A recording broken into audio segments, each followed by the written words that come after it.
You come out educated, ready, and there is nowhere to put any of it. Meaningless work piles up. You try to change something and hit a wall. That's just how it is. Then one night you find your hand around a glass or a phone and you didn't decide to. No one made you. So who did? Who keeps pouring this drink?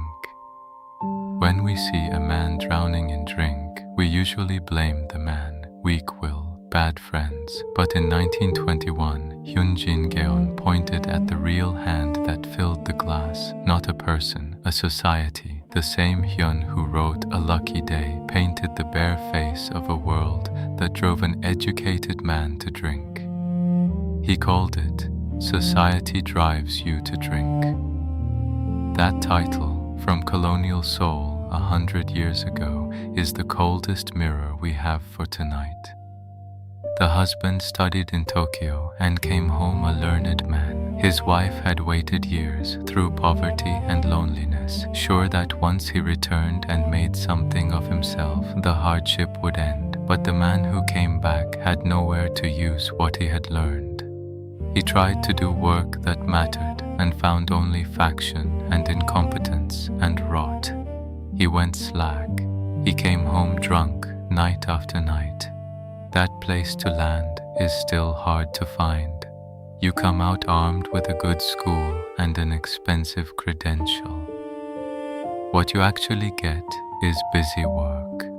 Try to change something and you hear, just do what you're told. The work you do, a manager upstairs signs his name to. A person with nowhere to put what they know goes quiet.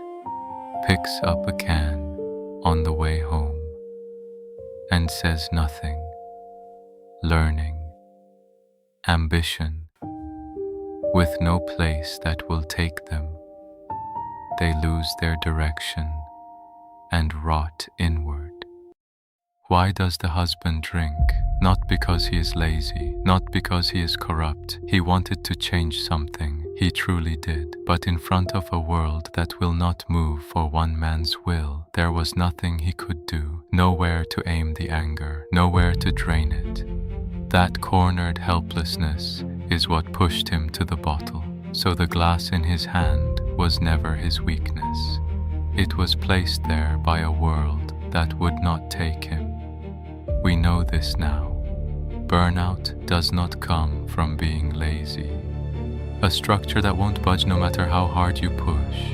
Work you can find no meaning in. The line that says enduring it is the skill.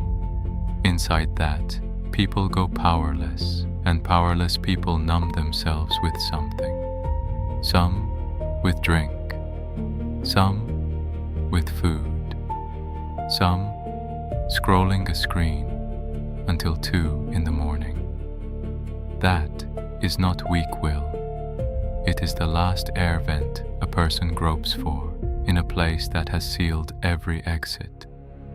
That night too, the wife waits up for her drunk husband. You'll ruin your body, she says. Why do you drink like this? He answers bitterly. What makes him drink is not temper, not bad company. It is this society that pours the drink, but she cannot follow him. To her, unschooled, the word society sounds like the name of some tavern or a pack of bad men. The husband's deep despair fails to reach the world, and fails too to reach the one person closest to him. In the end, he is alone.